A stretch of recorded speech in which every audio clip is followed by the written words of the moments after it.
Listen now to The Adventures of Sam Spade, starring Howard Duff in The Convertible Caper.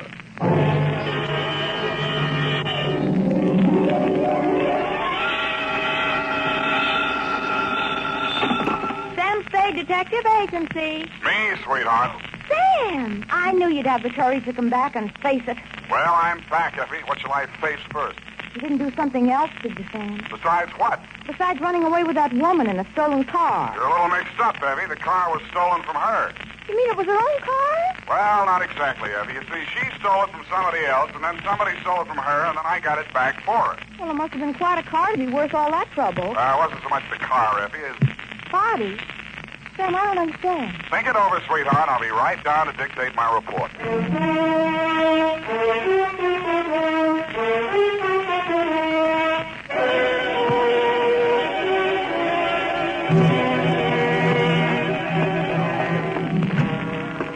Oh, Sam, look at you. Can't you take no for an answer? And just what do you mean by that, Miss Perrine? Claw marks on your face. Wrong again, sweetheart. She said yes, I said no, hence the scratches. I knew she was that type the minute she walked into this office. That ankle bracelet and green nail polish. Green nail polish. Well, puce colored. This one goes to homicide, Effie. Oh, not another murder, Sam. What else?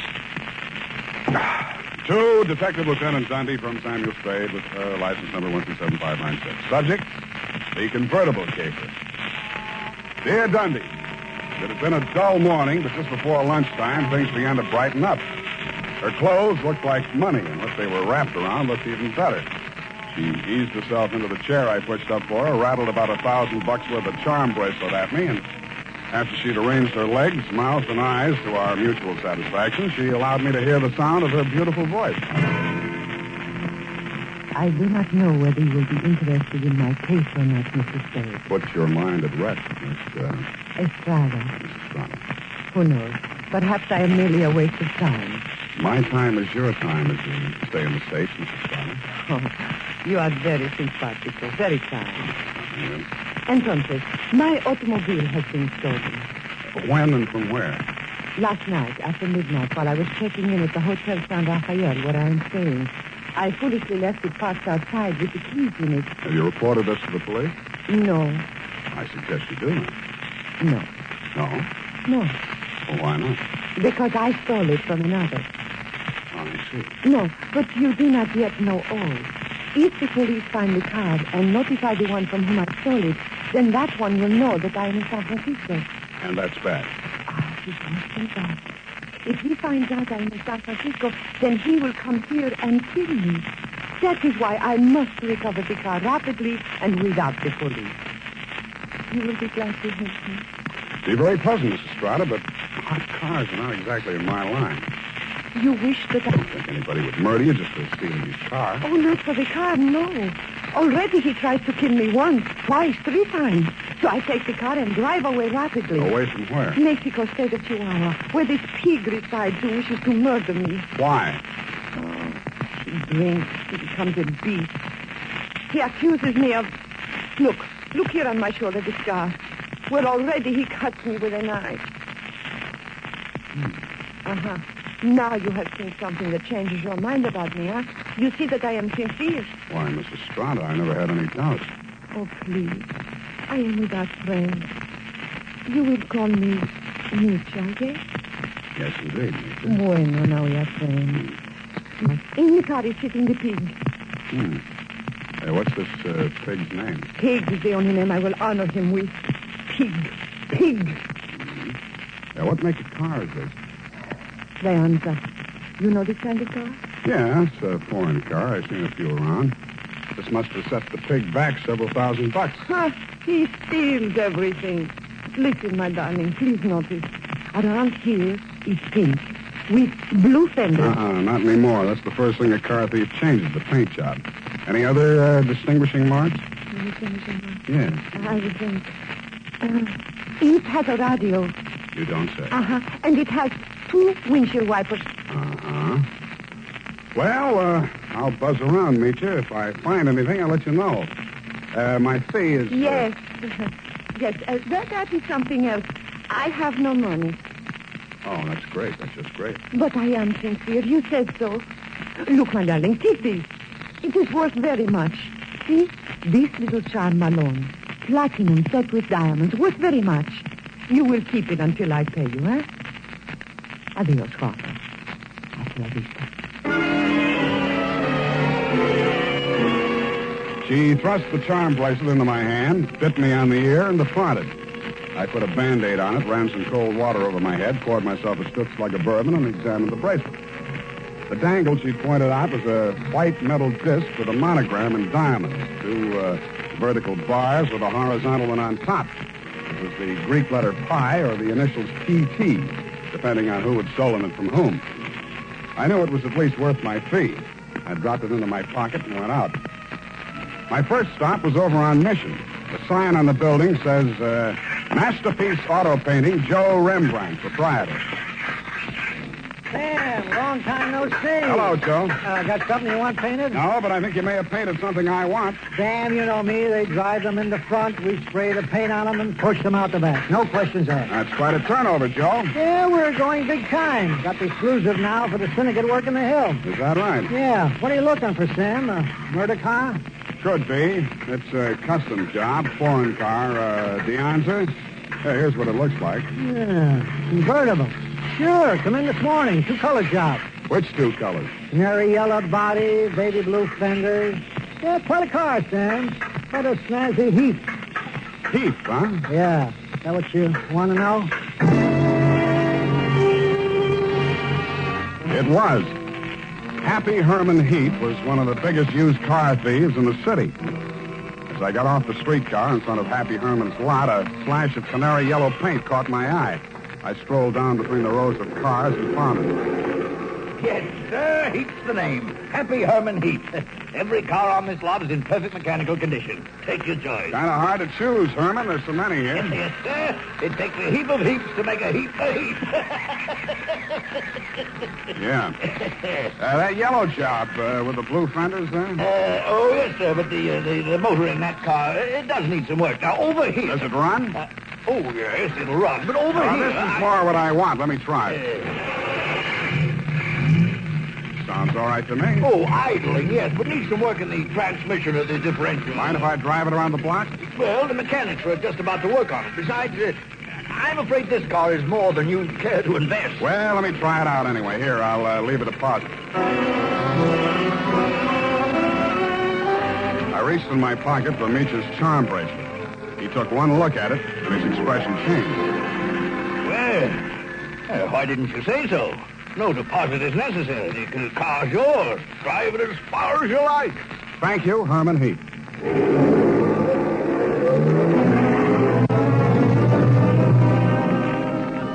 I took him at his word. I put the magic bracelet in my pocket, drove back to O'Farrell Street, parked in front of the San Rafael Hotel, slipped the doorman a buck to wash it for me, and went on into the lobby. The desk clerk said that Senorita Estrada had checked out 30 minutes before, leaving no address.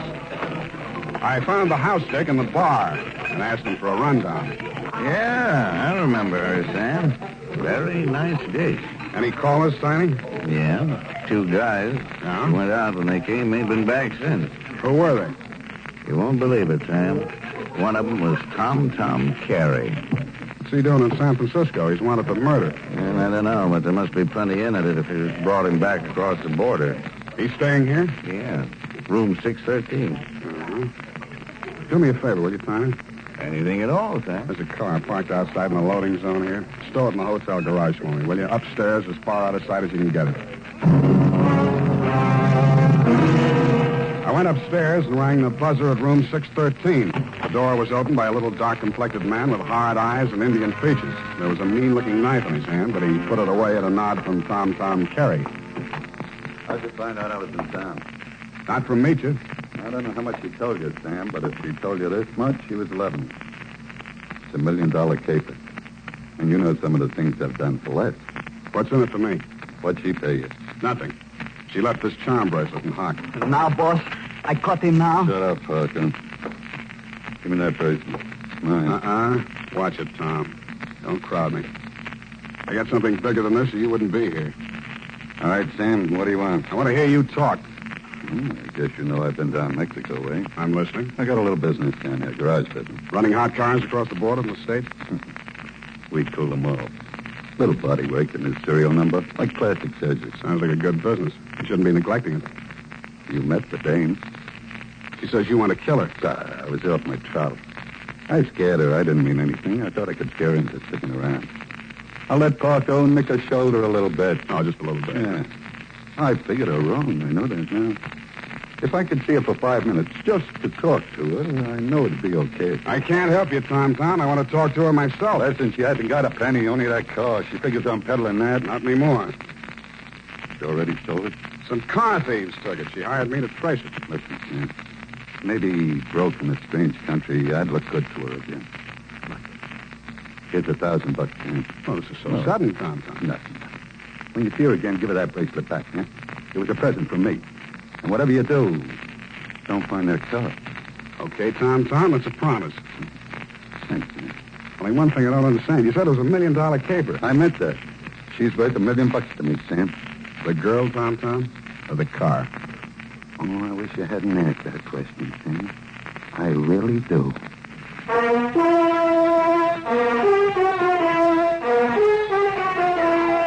And now, back to the Convertible Caper. Tonight's adventure with Sam Spade.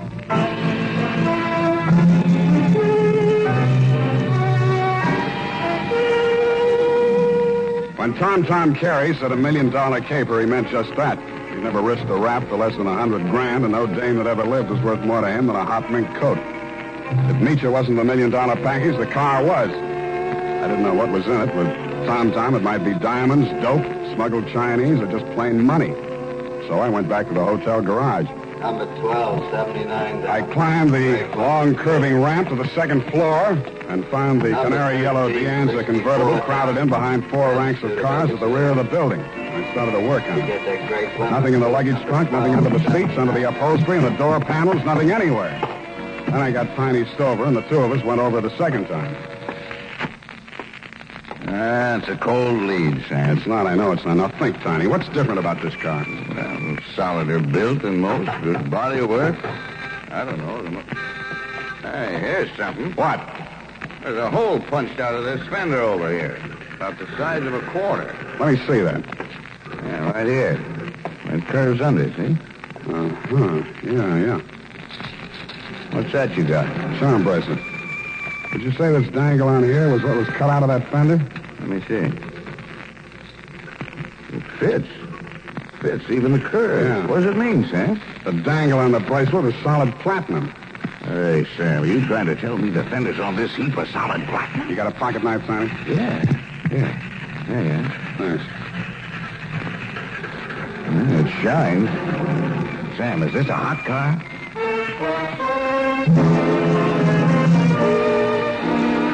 I didn't answer him. I didn't have to. He looked from the gray-white gleam of the bracelet shine to the square of paint I'd scraped off the fender and answered the question himself. Nietzsche's convertible was convertible in more ways than one. It was about the hottest car in San Francisco as of that moment. After I'd left the garage, I tried to phone Tom, but he wasn't in. I had an uncomfortable feeling he was out looking for me. He was. As I stepped out of the phone booth, there was a rush of air past my left ear. A knife stuck in the wood less than an inch west of him. I came out in the street and trying to see him duck around the corner into an alley. I ran after him. I collared him and stood him up against the wall. Let me go. I cut you down. What do you know about that car? What do you know about that car? Come on, talk, or you get more of this. I don't know nothing. They don't tell me nothing. Where's Meacher? I don't know. Meacher don't know nothing either. Only Tom and... Tom and who else? I don't talk no more. They cutting you in? I don't need no cut. The boss, he pays me good. 40 pesos. Sometimes more. Work for me and I'll cut you in. I cut you to pieces. The boss treats me good. Sure, you do all the dirty work. There's any trouble, you'll take the rap. What means rap? They put you in a little room and squirt gas in you. You fall dead. Gas? Tom do this? He does indeed. Venga. Come, I take you to see the man. Su nombre es Felix. I think he will be very happy to see you.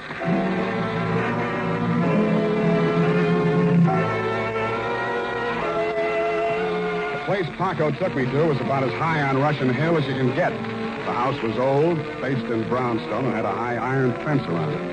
On the gate was a nameplate, H.H. Lovelace. When I opened it to go in, I noticed that Paco was no longer with me.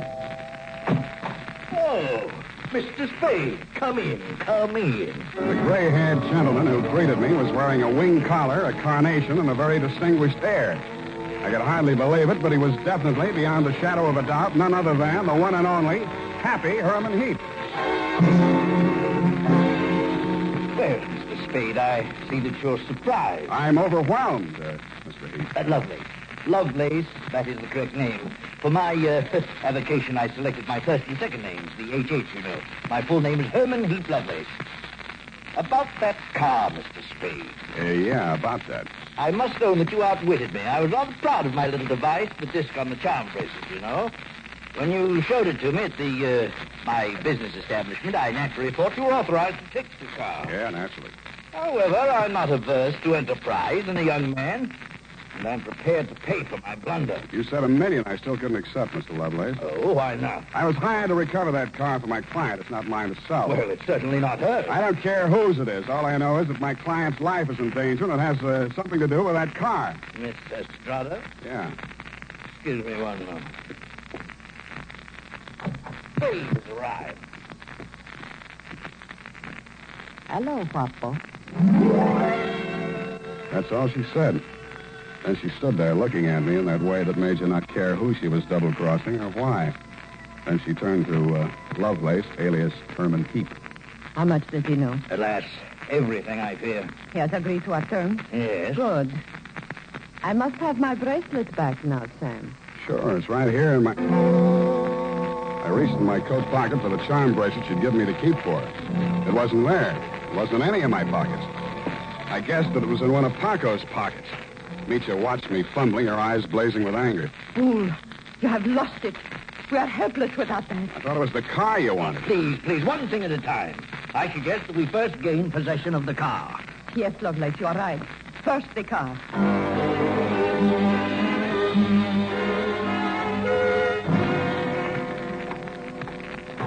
Ah, yes. This is the car at last. A princess in vulgar raiment, but still a princess. No royal coach carrying a king to a coronation ever held such riches. Heinz, you talk too much. Oh, I do. Well, take your place at the wheel, Mitya. We shall drive out of here into a splendid future. After you, Mr. Spade. No, Mr. Heap. After you. Yes. Ironic, isn't it, that with all my varied interests, I've never learned to drive a car. Será tu boco, viejo. You seem kind of shaky, Mitya. You sure you can handle the car down the ramp? I'm very good driver, Guapo. Mitya, stop! Put on your brakes. There's a man coming up the ramp. Pig!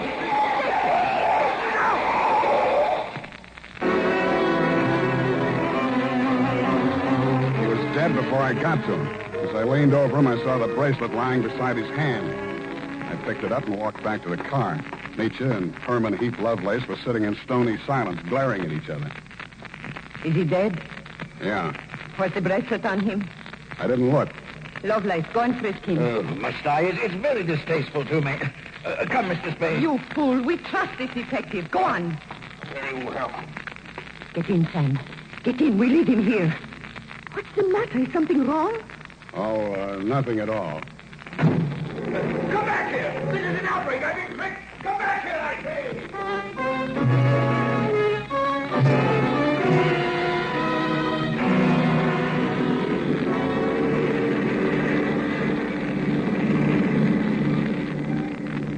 Please, Guapo. A cigarette. Sure. Here you are. Gracias. De nada. I saw you pick up the bracelet. I meant that you should share with me. That is why I gave you the bracelet in the first place. I liked you. Couldn't have been because you were safe as long as Tom didn't know where the bracelet was, and if you had to kill somebody for it, it would be me. Please, querida, what does it matter now?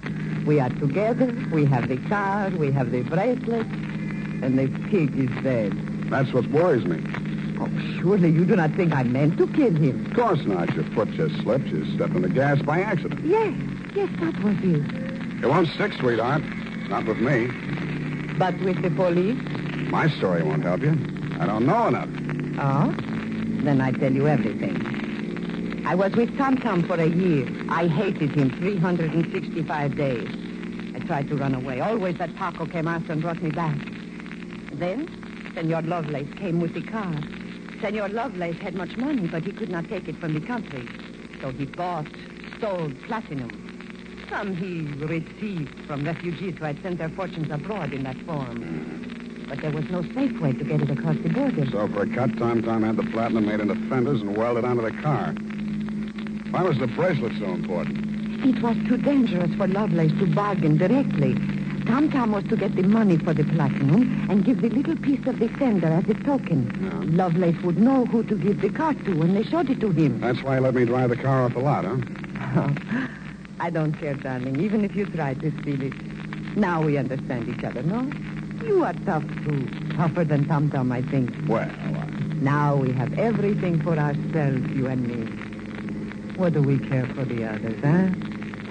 you make a good pitch, sweetheart. You look beautiful while you're making it. But I don't like you driving. What do you mean? Pull over.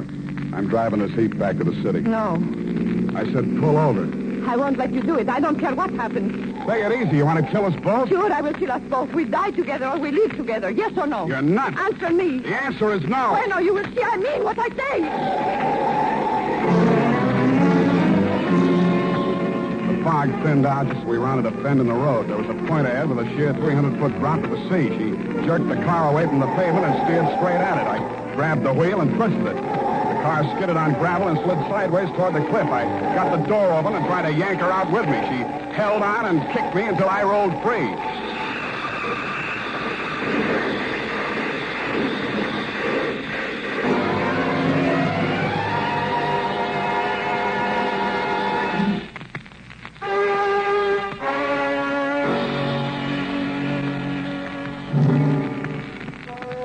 She didn't look very beautiful when I saw her for the last time. And the flashy convertible was a pile of junk. Very expensive junk, but junk all the same. I understand the federal men have confiscated the platinum and are holding Lovelace for questioning. I doubt if he'll crack. Nobody can embarrass a used car salesman. Period. End of report. Sam, do you really like this racket we're in? I hate it. So do I. But don't let's ever go into any other racket. It's a promise, sweetheart. Why, I'll never know. No need. Good night, Sam. Good night, sweetheart.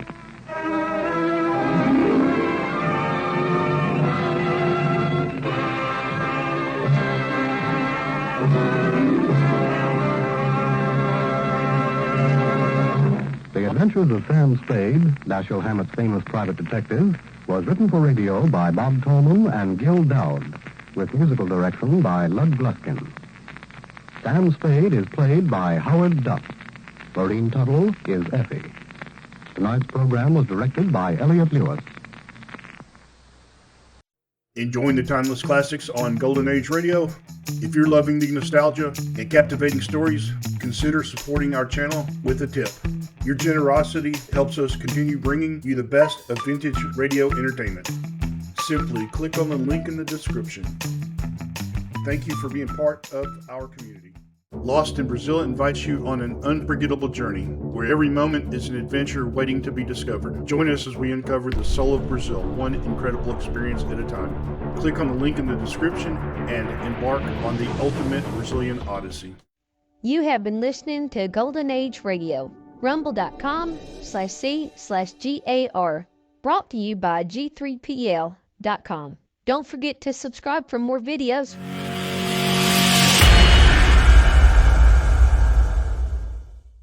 I would like to extend my sincere gratitude to Old Time Radio Research Group for their remarkable efforts in preserving and archiving the captivating world of old time radio programs. Their dedication to safeguarding these precious audio gems ensures that future generations can relish the enchanting stories, music, and entertainment of the past. Their invaluable contribution allows us to step back in time and experience the magic of radio history firsthand. Their link is in the description below.